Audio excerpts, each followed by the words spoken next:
We've talked a lot about the president's tweets this weekend, but there's one you probably missed, this one. Nancy Pelosi is going absolutely crazy about the big tax cuts given to the American people by the Republicans. Got not one Democrat vote. Here's a choice. They want to end them and raise your taxes substantially. Republicans are working on making them permanent and more cuts. Now, the president has lauded the Republicans' tax cut that he signed into law just before Christmas as one of the largest tax cuts in history and the most sweeping tax reform in a generation. That was in an op-ed published in USA Today on Tax Day. What the president did not mention, neither in his op-ed nor his tweet, is the new government report released just days earlier that projects historic deficits, in part because of the GOP's tax cut. Now, to be fair, a lot of people overlook this report. It's been a busy couple of weeks. But we think you need to know about it because the news is not good, and the government says it is only going to get worse. Here it is. It's from the Nonpartisan Congressional Budget Office. It's their annual assessment of the economic outlook for the next decade, so looking out to 2028. And here's the headline. The CBO projects that starting in 2020, the U.S. government will run $1 trillion deficit again. That means the U.S. will spend $1 trillion more in a single year than it takes in. That's 2020, just 2 years away. And it's 2 years sooner than the CBO projected just a few months ago.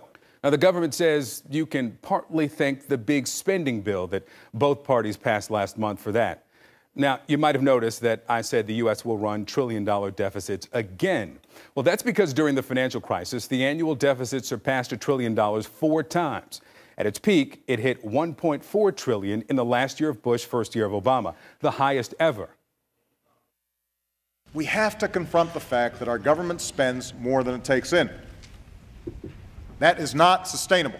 We face a crushing burden of debt. The debt will soon eclipse our entire economy and grow to catastrophic levels in the years ahead. Now, the differences between then and now are huge. Then the economy was falling off a cliff. Unemployment was between 7 and 10%. Interest rates were at historic lows. But now the economy is strong. Unemployment is 4.1% and interest rates are climbing.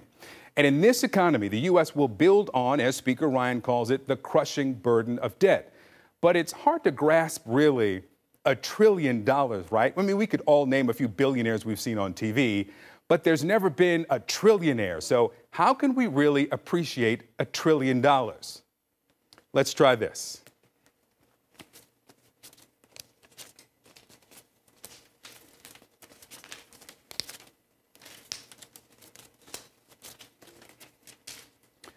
That was $100. Took what, 10 seconds? Consider this.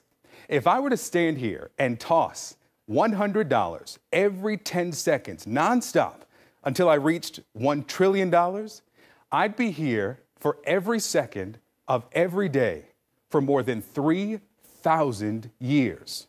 That's just 1 trillion. I say just one because the CBO projects trillion-dollar deficits in 2020. And 21, and 22, and 23, and 24, and 25, and 26, 27, and then by 2028, the CBO projects the U.S. will spend $1.5 trillion more than it will take in, a new record in good times.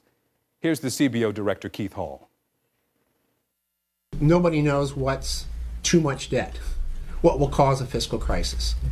You know, it really depends upon the country, depends upon the situation.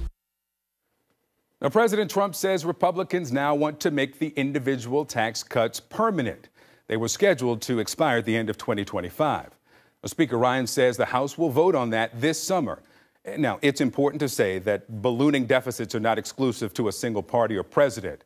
But remember, the next time Republicans brag about the tax cut or Democrats begrudgingly justify huge spending increases, remember, everything comes at a cost.